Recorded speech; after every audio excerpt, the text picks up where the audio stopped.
We're here doing something very exciting today, which is that you, Emily, have very kindly agreed to make a special yarn color for us.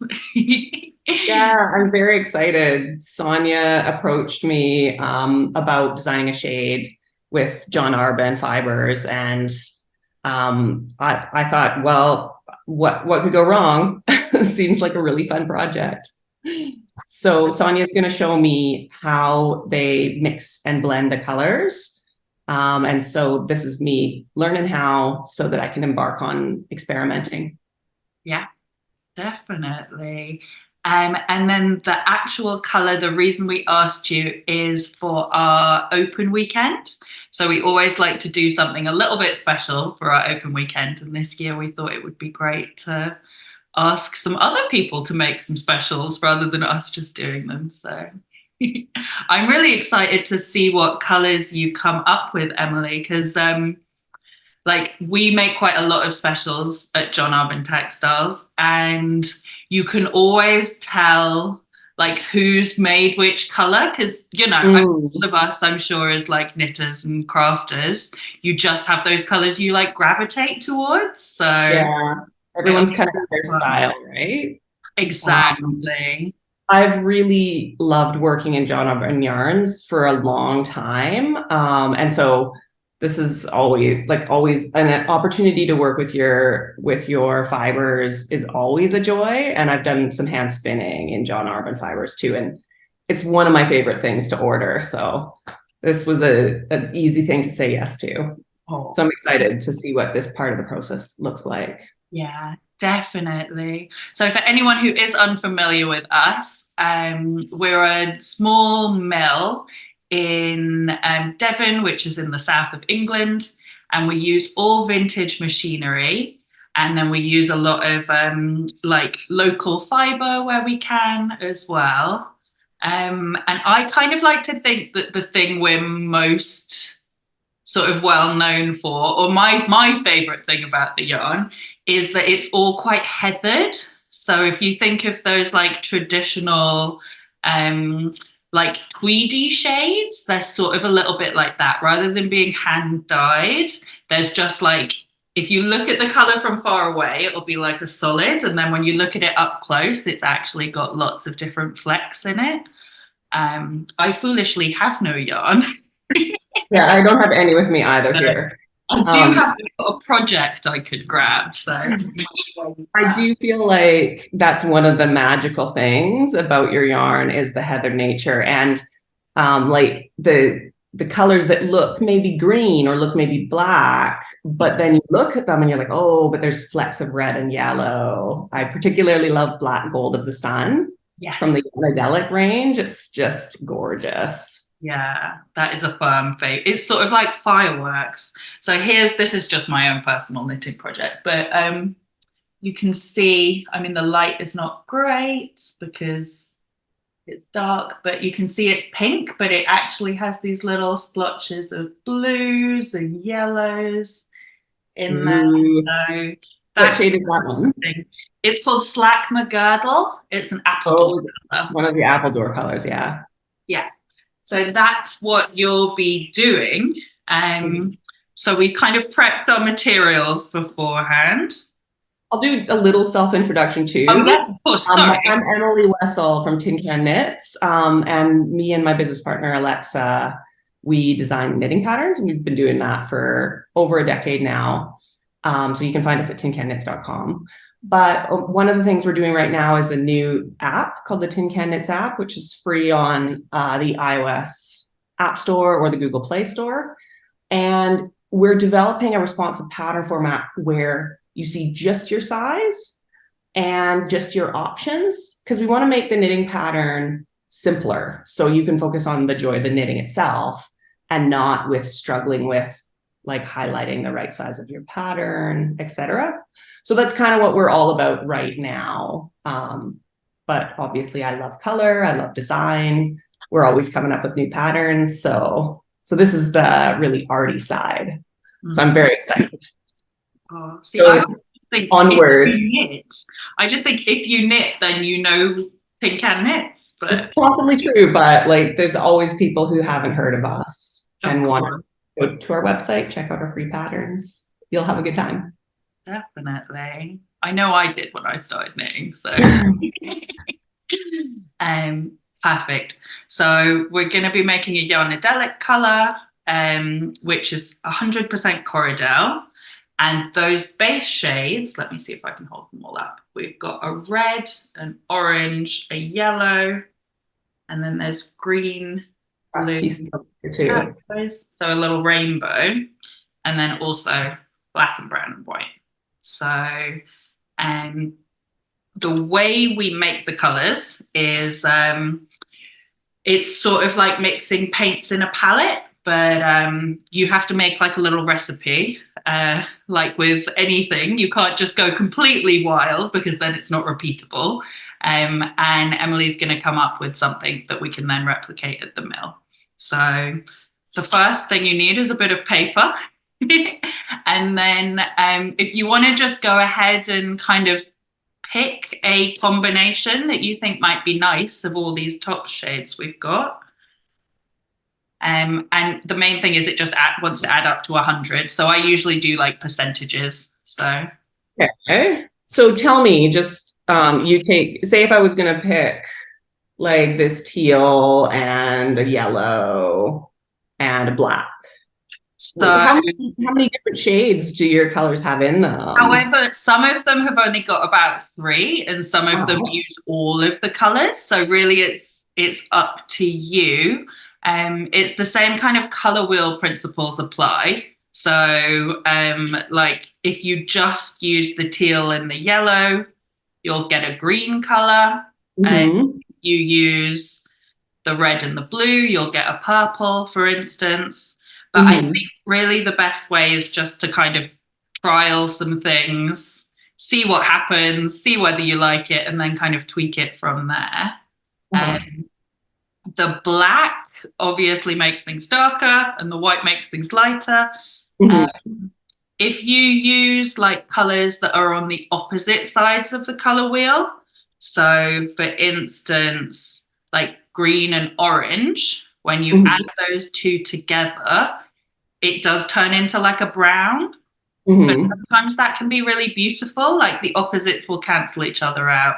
Or is it, Mhm. I think, a yellow and purple, or orange and purple are also kind of opposites. So then you'll end up with a brown, but it might be quite a subtle brown. So personally, I love all those quite subtle colors. But yeah, so I would say that's the main thing is um so did you say you want to make something with a teal maybe? Yeah, I was thinking maybe I would try the first time with these ones, or maybe I could put the brown so it's a little less intense. Yeah. Uh, I'm not sure because I don't know what the effect of adding black is. Like, how strong is it relative to the other colors? Yeah. Why don't you just show me Yeah, what of you do, course. and then Definitely. Well, shall we pick if you want it to be primarily a teal color? So let's say we'll use maybe 50% of uh, the teal. So if we just write that down on the page, so 50 turquoise, and then maybe equal parts of black and brown, and we can see how that looks. I was thinking the yellow. Yeah. Um, could we put the yellow and then a black or brown? Mm-hmm. So the brown will mute it down a little bit, and the black will obviously darken it. Uh-huh. And then the yellow will shift it over towards being more of like a green rather Uh-huh. than a turquoise, but that could be really nice. Um, Why so don't should we put we a say, tiny bit of the yellow? yeah, 10%. Sure. So 10% yellow. And then, so then we've got 60%, which means we've got another 40% to play with. So we could do 20 brown, 20 black, see what happens. Why don't we do a bit of red and a bit of black instead Why of, not? Yeah, see what will happen. so I'm not sure what percentages you would try.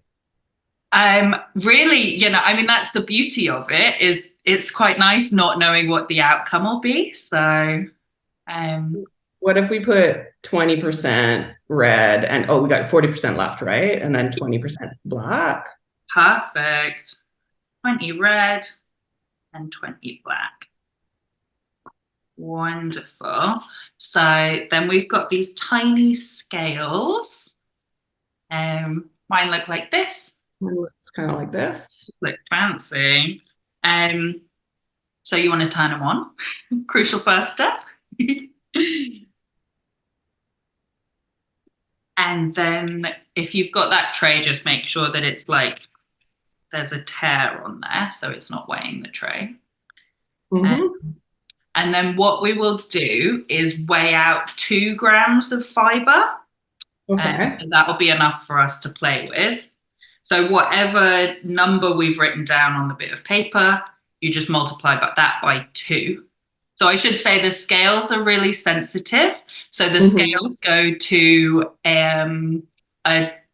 is it a 1/10 of a gram? No, less than that, 100th of a gram. Yeah, I think I've got 3 zeros after the decimal point on my scale.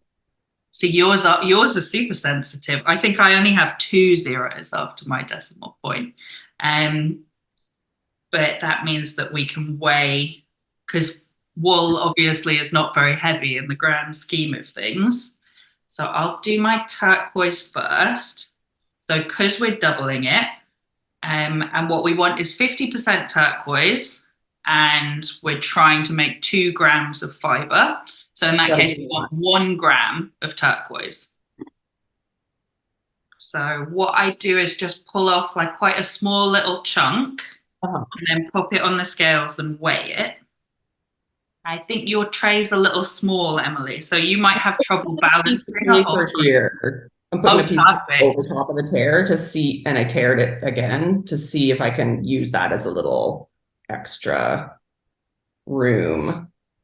That's very sensible. Maybe it'll work, maybe it won't. Okay, so I got to 1 gram, but then I have 0.006. Is that like close enough? Yes, definitely. There's 2, what do you call it? 2 zeros in between, which is quite far on the. Yeah, you'll be totally fine with that. It's not that precise. Yeah. So will I take that off of the scale? Yeah, take it off the scale. There's my little pile. And then just pop it to one side and we'll just weigh out all the ingredients. Is this going to be enough? Seems it looks like such a tiny amount, doesn't it? So it'll be enough to get a sense of the 10% color. 10% would be 0.2 gram? Is that right? Yellow. Yes, exactly.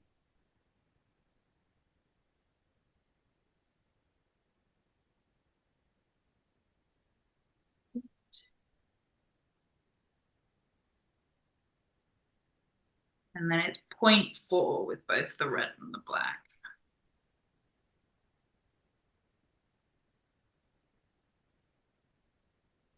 It's hard to get small enough, little amount.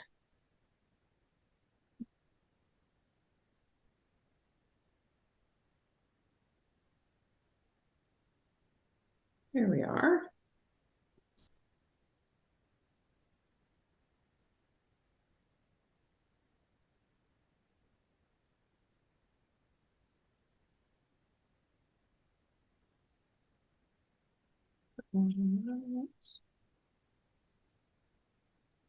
And then, of course, if you like the color, you can always blend up a little bit more of it. And then you were saying you might have a go spinning some of it as well. Yeah, I definitely like to. I've always just bought yarns that were, or rovings that were either dyed or tops that were blended. For that one, success. And I've never tried using hand cards to blend fiber. So this is kind of my very first try at that, first experience. I think that's my favorite thing about spinning is that you can really play with the colors. I'm really surprised. Like when I got the package, I'm used to receiving John Arbon tops because I've spun a lot of your colors. I actually bought 50 grams, I think, or 100 grams of the whole Yarnadelic range which is now expanded, but when it first came out, because I loved it so much. And I spun a little bit with all of the colors. And there's so much depth of color, but then when you get them in their base shade, they're completely one color and they look nothing like your tops. They look nothing like your blends at all. So I was like, wow, there's a big transformation that's going to happen here in between the base material and the final blend. Yeah. So I was quite blown away. You know, I'd seen single color fibers like this before. But I guess it's like I get to see a little bit behind the scenes and how the magic is made. Okay, Yeah. I've got all my wee bits I know measured. they're so flat, aren't they? And they're quite intense colors, some of them as well. They're a little bit scary.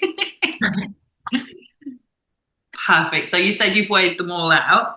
I have, yeah. So I got a little bit of each. Wonderful.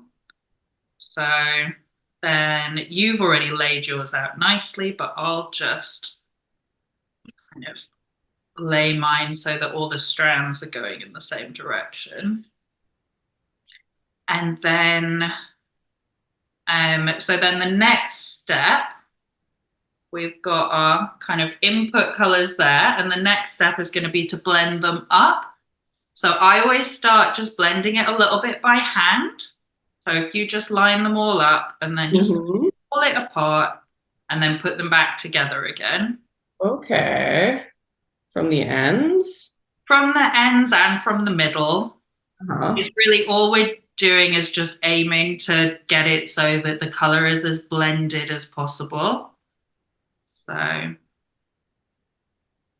before we get them on the hand carders, I always think it's easier to like, you can, if you've got like, I've got a really big yellow stripe in mine. So you just like rip that yellow stripe in half and then fold it back in on itself. Yours is blending already quite well. Yeah, perfect. Exactly like that. Okay.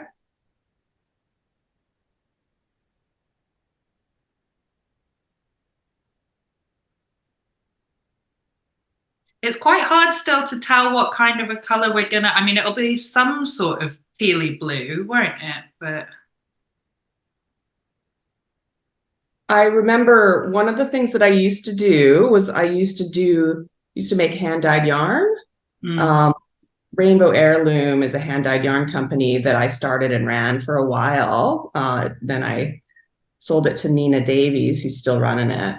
And so I remember how red would really deepen a blue if you chucked a little bit in. So I was curious to see whether it was a similar sort of effect with fiber blending or whether it was completely different.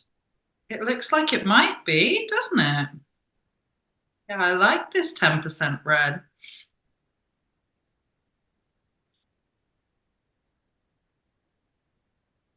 So how far do we go?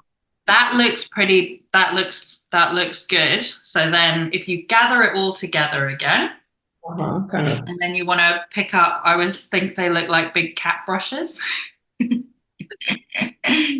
Get your card My around. sister's cat is really going to love this.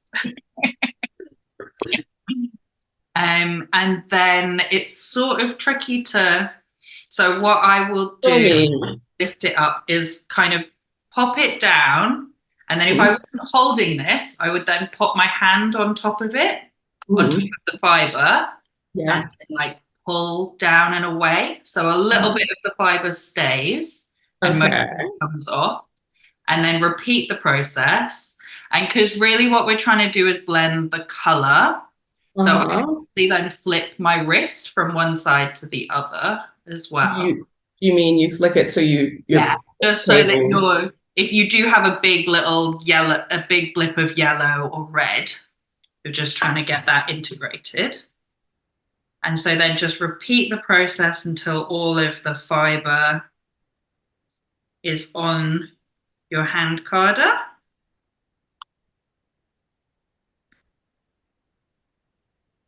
This Okay, is well, looking nice. messy, but I think that the fiber is mostly there.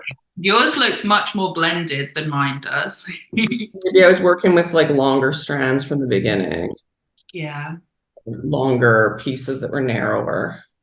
It's definitely. looking pretty blendy to me. Looks really blendy for sure, especially because you don't want to blend it so much that it then loses that heathering. So I reckon you're probably good to go there, Emily. If it was a bit less blended, you could just pop it on the hand carders again. But Uh-huh. yours looks, So see, how would you do that? Would you take it off and then do the same process again? yeah, yeah. But yours actually looks pretty well integrated, I would say. Okay. It depends on what it looks like with you there in the room, obviously, but I think Uh-huh. yours looks, we've both got. If you feel like it's still a little bit stripy, There's a you few stripes of that red that are still strong, but like on this side, it's more blended. hmm, wouldn't have to blend it once more just in case, because the machines will always, I mean, they're machines rather than, people. So they'll always blend things that little bit more. Is that something? So this was going to be one of my questions for you Mm-hmm. about the way the process works. Quite a few, like your tops sometimes are more stripy rather than less, and some of them are more heathered, like and blended rather than less. Do you at the mill play with different kind of inputs to see whether you can get even more heathered or even more speckly outputs in the end? Yeah, The definitely. number of times it goes through the machine to blend it Exactly. when you take the base fibers, the base dyes. Yeah. The machine is called a gill box. And what happens is you will put 6 tops in at the back, and then it Yeah. goes through like a series of pins or combs, which aligns it all in the same direction. Uh-huh. And then it turns six into like one. Mhm. And so we have to do that process twice for the Uh-huh. fiber to be aligned enough to spin happily on the machine.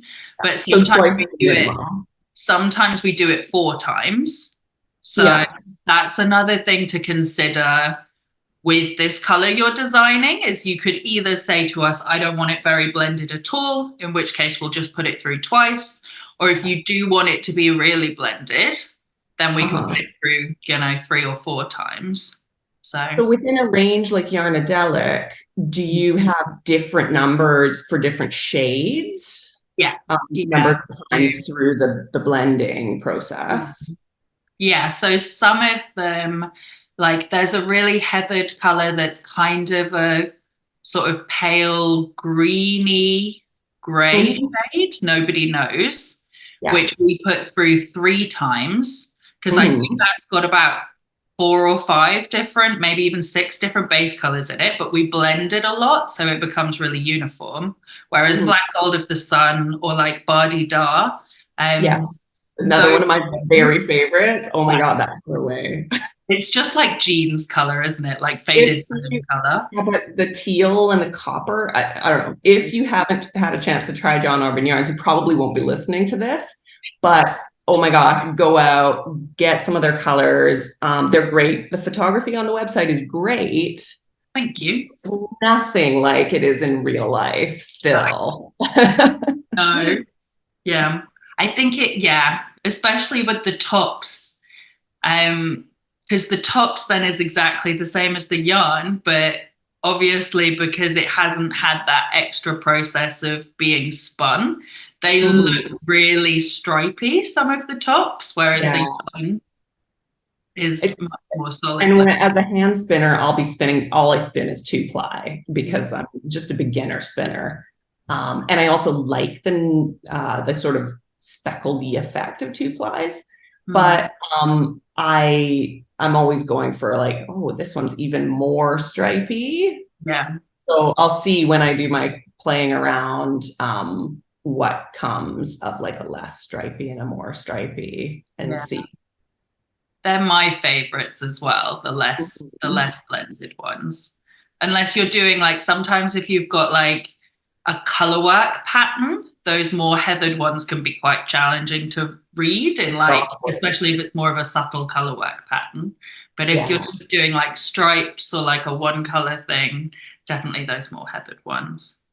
So there it is. It's blended. Mm-hmm. So then what I always do from this is just draft a little bit out, almost like we'll spin it. Mm-hmm. So just pull a little chunk of it out and then just add a bit of twist to that and ply it back on itself. Just because that will help give you like a sense of. So that's essentially for anyone who doesn't spin at home. This is how you make yarn, is you take the wool and then draft it a bit. And then it's just a question of adding the twist. The drafting means pulling it out. So pulling out the strands. So like one pulls away from the other and like a little bit of the strands come out. Yeah. And then twisting, twist, twist, twist.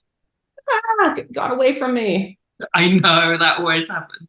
I didn't bring like a spindle. I don't think I have a spindle. And now I always grab it under my chin, which is not the most elegant, but that's how I make skeins too. Perfect. So there we go. Oh, and they do look kind of the same. Here, hold yours right up. Oh. It's really nice color, actually. So, one and done then. One done. Yeah. Well, I'm really looking forward. So, what's the next step in the process? So the most important step, which I will tell you, just because otherwise one can get in a muddle, is then you want to get a stapler and you want to staple this to your recipe. Very important, so that you don't mix, because otherwise you can have a lovely time making like 100 different colors and then going, I have no idea what's what anymore. So don't forget to like attach so you know what's what. But the next step really is just, that's the creative process. That's the fun bit. It's just deciding whether you like it or not, whether you think you'd like it if it was a bit darker or a bit paler, and just, playing with it and having fun. So I could take this and then I could throw like white at it and see what happens. Yeah. Cut it with some white or some of the darker blue. Yeah. Or if you want it to be a little bit brighter, you could reduce the red and maybe bump up the turquoise and the yellow. But yeah, it's just a question of, or you could, decide maybe if you want it to be a bit deeper and a bit more blue, maybe you could put a bit of the blue in rather than just the turquoise. So that's the fun bit, is like, oh, how do I feel about this color? It's lovely though.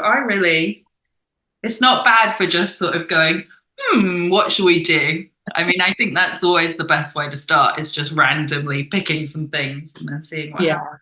But oh, well, this is really cool. I'm really excited to, I'll probably do a few colors a night, and then I'll get a nice little pile of wee things, and then I'll spin them on my wheel. Yeah. So that I can see, like, I can have it in my hands long enough to assess whether I like. Yeah. It takes a little bit of like play with a thing to really come to what you love most. Yeah, without a doubt. No, I'm so excited to see what color you'll come up with. I'm sure it'll be... Well, thank you so much for taking the time to walk me through this. I really appreciate it, and giving me the opportunity to design a shade as well. Not at all. Thank you. I can't wait to see how it turns out. And thanks to everyone who's watched this. Hopefully you found it interesting.